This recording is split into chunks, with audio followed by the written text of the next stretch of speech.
Nicolas. Bonjour Nicolas. Bonjour Grégory, bonjour à tous. Et tu n'es pas tout seul puisque tu es accompagné des étudiants de l'IAE, c'est l'association BDE qui participe à ce 4L Trophy qui aura lieu en février. Donc on va parler avec eux et on les accueille. Il y a Ludovic, Sébastien, Mathieu et Ina. C'est bien ça? Bonjour. Bonjour à tous. Alors déjà, est-ce qu'on peut expliquer ce qu'est ce 4L Trophy? Alors, le 4L Trophy, c'est un raid étudiant. On part principalement de... Parle dans ton micro s'il te plaît. Pardon. On part principalement de... Fais attention, il est chaud lui, il envoie lui. On partirait de Paris et on irait jusqu'à Marrakech. Et le but, c'est de distribuer des fournitures scolaires aux enfants défavorisés marocains. Et Donc, tout ça en 4L. Tout ça en 4L, exactement. Ça c'est formidable. Voilà, et alors ça s'appelle donc le Raid 4L Trophy. Vous organisez ça en tant qu'étudiant, c'est une mission humanitaire, on l'a dit. Alors vous partez en 4L, qu'on l'explique, de Bordeaux apparemment, c'est ça? C'est ça, de Bordeaux, parce nous on est du sud de la France, de Ouais. Montpellier donc, et c'est plus avantageux pour nous de partir de Bordeaux plutôt que de monter à Paris, de redescendre sur Bordeaux, puis de traverser l'Espagne pour aller jusqu'à Marrakech. Alors le départ va se faire le 18 février, c'est 18 février, 28 février, vous faites aller-retour, vous partez en 4L. D'ailleurs Ludovic et Sébastien, vous êtes les pilotes de cette 4L. Est-ce que vous avez déjà conduit une 4L? Parce que c'est assez particulier, c'est pas une Renault scénique quoi. Non, jamais, ce sera une découverte en fait. Je suis même pas sûr qu'il y ait des vitesses directement, je crois que les vitesses c'est un peu plus bizarre. On tire sur... Voilà, c'est ça, on tire sur des trucs, c'est ça, assez compliqué. exactement. Ouais. Il n'y a que 4 vitesses. Voilà, c'est compliqué. Est-ce que vous savez à quelle vitesse ça va une 4L Vous avez à peu près vu tout ça ou ça sera la première fois? Vous allez monter dedans C'est vraiment la première fois qu'on monte dedans, c'est un challenge un peu qu'on s'est fixé avec Seb. Et non, enfin, on sait vraiment pas à quelle vitesse ça va, enfin, on part à la découverte, à l'aventure. Et Vraiment cette l'aventure. 4L, elle appartient à qui? Qui c'est qui la prépare? C'est nous-mêmes. Déjà, on achète la 4L, elle est préalablement préparée, parce qu'on l'achète à une étudiante qui l'a fait l'année précédente.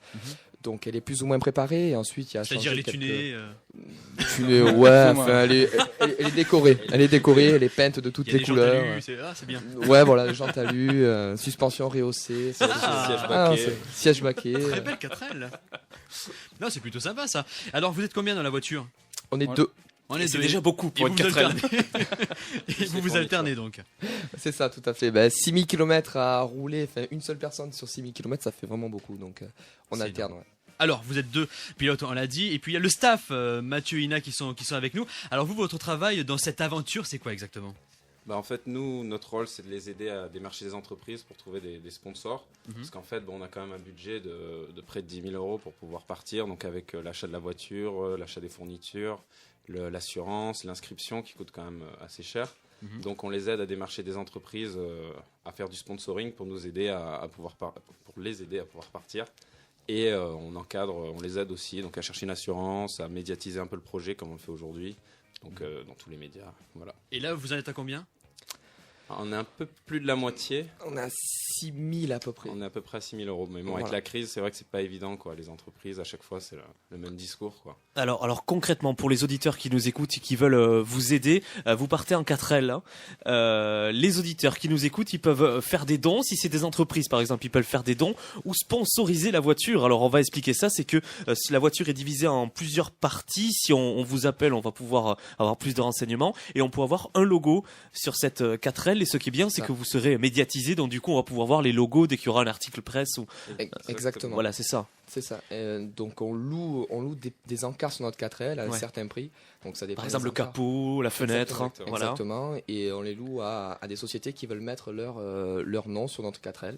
Ouais. Donc, on lance un appel. Voilà, donc en plus ce qui est intéressant c'est dès qu'il y a un média qui vient, on est vu, par exemple vous êtes passé au journal de 13h sur TF1, il y a eu des reportages sur TF1 dans Automoto, la radio, la presse, donc du coup c'est important pour une entreprise, c'est intéressant quoi. C'est ça. Exactement. Ouais, c'est important de se faire médiatiser. Et de plus, Mathieu a réussi avec Midi Libre à avoir un petit partenariat, donc on va essayer de passer dans Montpellier Plus. Ouais. C'est le journal le plus lu des étudiants. À Montpellier, donc ça peut être sympa. On passe ici aujourd'hui à Aviva. On a d'autres contacts, voilà, au niveau de la presse écrite, de la radio, la télé. Donc on essaie de médiatiser. Puis comme le projet est déjà très médiatisé, c'est vrai que pour les entreprises, ça peut être une bonne chose. Bon, après, c'est vrai qu'on cible tout type d'entreprise, même si pas forcément que ce qui est lié à l'automobile. Et vous allez cibler également les auditeurs, puisqu'on peut faire des dons de fournitures. Parce que si vous allez dans le désert marocain, c'est aussi pour porter des fournitures de toutes sortes, des stylos, j'imagine. Qu'est-ce que vous recherchez ? Alors, vraiment tout. C'est des stylos, des feuilles papier pour écrire, c'est des chasubles, des ballons, Voilà, c'est aussi. vraiment tout. C'est à destination des enfants, de la scolarisation, de Exactement. l'éducation. Les Exactement. enfants défavorisés, donc tout ce qui a trait aux enfants. Et est-ce que la grande distribution vous soutient dans tout ça? Est-ce qu'ils vous ont proposé justement de vous donner des fournitures On à n'a distribuer? pas encore eu de retour favorable par rapport à ça, malheureusement. Mais peut-être qu'ils nous écoutent. On espère. on espère. Si Carrefour nous écoute, mais c'est pas possible, messieurs dames. Mais Leclerc ou Auchan c'est pas ou possible. Géant, si vous nous écoutez, vous qui êtes à Odysseum. Odysseum, exactement. Voilà, exactement. Là, tu les mets au pied du mur et tu as raison. Pour parler de l'histoire de ce 4L Trophy, au départ, ça a été fait pour aider justement les enfants qui sont là-bas. Vous connaissez la situation des enfants qui sont là-bas, qui peuvent pas vraiment se payer des stylos et du papier? Alors justement, c'est un peu penché là-dessus et c'est vrai que c'est vraiment il y a vraiment une grande différence entre la France et le Maroc. C'est-à-dire qu'il y a à 15 ans, les enfants ne vont plus à l'école. Ils vont plus à l'école, c'est dans les enfants qui sont dans les milieux ruraux, dans les campagnes donc, ils n'ont plus vraiment les moyens de pouvoir aller à l'école et n'ont plus vraiment le temps et les parents n'ont pas vraiment d'argent non plus pour assumer les enfants. Donc ils préfèrent que leurs enfants travaillent et rapportent de l'argent à la maison pour manger plutôt qu'aller faire des études.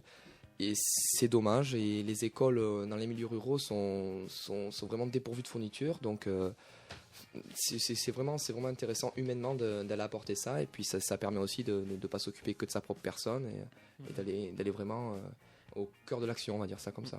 Et si on disait un mot du trajet, alors vous l'avez jamais fait, il n'y a pas eu de repérage, vous partez avec un GPS, j'imagine? Ah non, C'est interdit. pas du tout, c'est C'est interdit. interdit, c'est interdit. Dans le règlement, c'est interdit? Dans le règlement, c'est interdit, on part avec une carte et une boussole. Ah, il y a quand même la boussole. Grand luxe. Quand Exactement. même, ouais.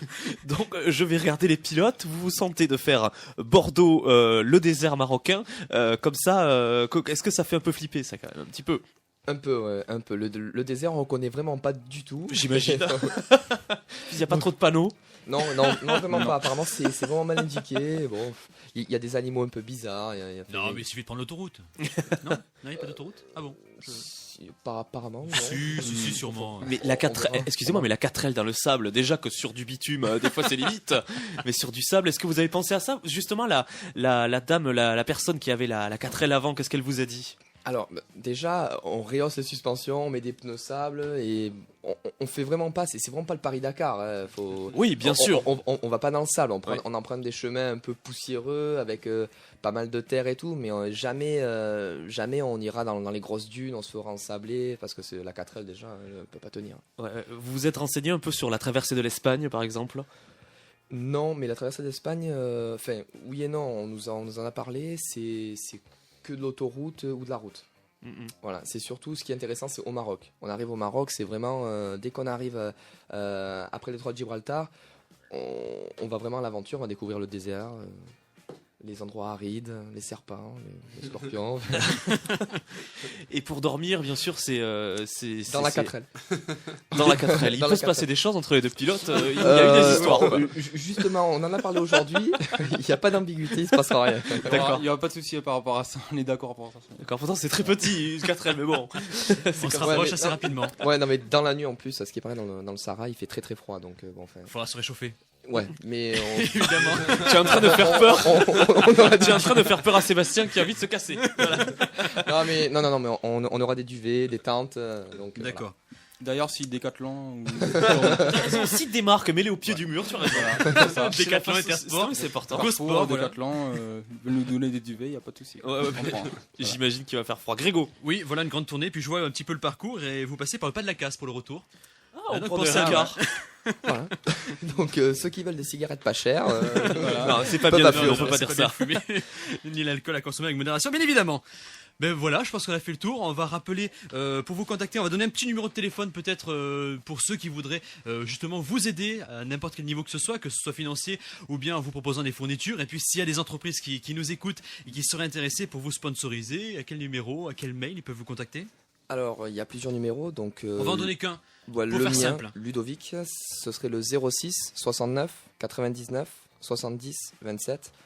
Et le mail, on peut me joindre aussi par mail, c'est frandino.ludovic